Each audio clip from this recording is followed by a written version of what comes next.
Hey everyone, now I've got a switch here which is a HP 2530 and one of the fans has died, so I've already pulled it out. One of the little fans has died, but what I want to do is not just replace the fan with a similar one. I'm going to put a couple of these silent fans in like I did with another switch in the past. So I'm going to use this as an excuse to put these fans in because I'm going to run this full time, so I want quiet. So I'm just going to do a simple fan swap here. So the first step is pull the can apart.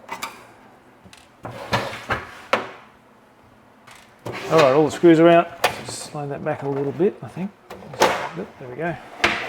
Take that off. So here's what's inside. All this is the power supply, which looks pretty beefy, by the way. The electronics for the switch, lights and console over there. And here's the fan, well, the fans over there. So I'm just going to put the new ones in that spot. Actually, before I go much further, I better check what I've got here.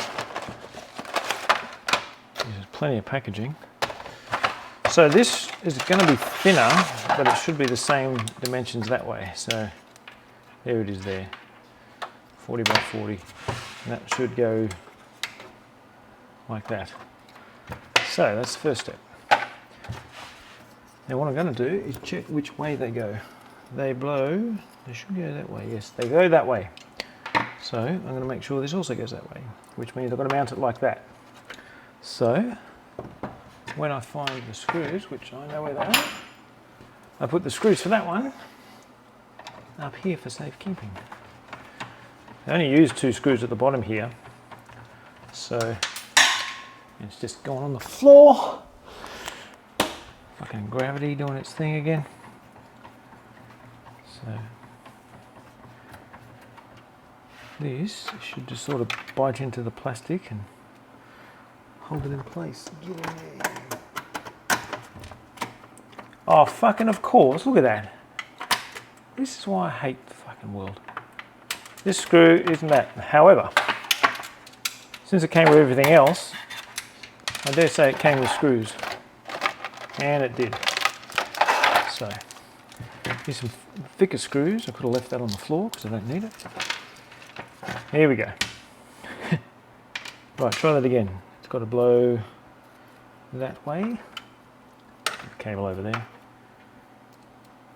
Use these screws. Oh, now they're fucking too big for the metal. Of course they are. Too big for the fucking metal. But if I drill much more of that metal out, I'm going to have to drill the metal. Jesus.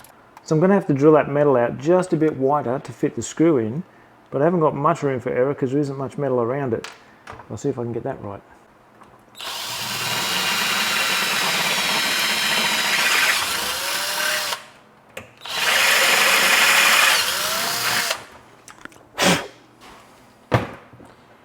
I hope that's enough, because there isn't much metal on this. Okay, that'll go through. That'll go through. All right, now I'll give it a go. Screw that in there. And screw that one there. There. That's it. Right, new fan. Now I've got to sort the plugs out. Okay, these 4 pins here are for power positive, negative, and the pulse width modulation, which tells it how fast to spin, and the tacho, which reads back the RPM.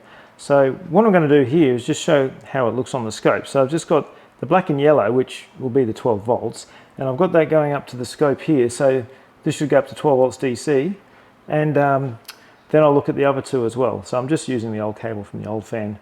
So that's that. All right, so on the scope, I've got 5 volts per division. So assuming that's 12 volts, this should go up 2 and a bit divisions. So I'll turn it on, and there you go. So that's just DC 12 volts. Okay, so I've still got the old fan spinning away here, which isn't that noisy, but you know, I'm still going to replace it because I've got to do one anyway. So that's that. Now this blue and green, I don't know which one's the tacho and which one's the PWM, but the PWM will be the one that has some pulses on it, whereas the tacho won't have anything because there's no fan. So I'll turn that on again and see what happens. Okay, so turn it on, and it went up a little bit. So there's something there, and that would be just under 5 volts. Let me just work on the time of that. No, nothing much going on there. So I'll just swap it to blue Get on there. So there's blue. Okay, now you can see some pulses. Bit rough looking, but you get the idea. It's the one with the pulses anyway. So the blue one is the PWM and the green must be the tacho. So there's pulses. And what that means is however wide they are tells it how fast to go basically. Depending on that controls the speed that the fan actually spins. Now as it happens, the new plug has exactly the same colours in the same position. So I'm just going to make the assumption that it's the same. The thing is, the keyway is a little bit different, so I'm going to have to take some chunks of plastic out, but I'll shove it in. So all I'm going to do is get rid of those two little bits of plastic. 1, 2. Hopefully that should fit in. Yep, it does. So that's what I'll do. Actually, I'll quickly test it, see if it actually does something. Yep, it's spinning.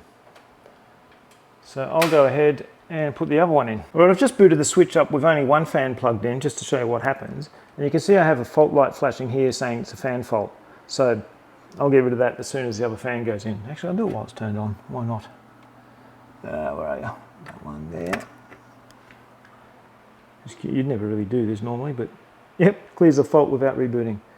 So there you go. I'll just put the lid on that and job's done. All right, switch is back together, ready to go back in the rack. And this is the fan that I replaced it with. It seems to be a pretty common one, this 40mm by 40mm by 20. So that's what I'm using. Okay, so it's in the top of my test rack. So I'm going to use that from my main switch, which is temporarily run with a cable there, which is not up to standard. That's my home switch, which never changes. That's just solid up there. But this is going to come from that and then feed all the other lab stuff. So I've got Aruba stuff, Palo Alto, I've got Extreme Avaya here, Juniper, and I've got some Ubiquity stuff, which I've got a video coming up on that soon too. So anyway, that's why I did this. All right, so that's that. Just a quick little video and showing you what some pulses look like on a scope and generally just mucking around making a video out of it. Anyway, that'll do for now. Till next time, take it easy.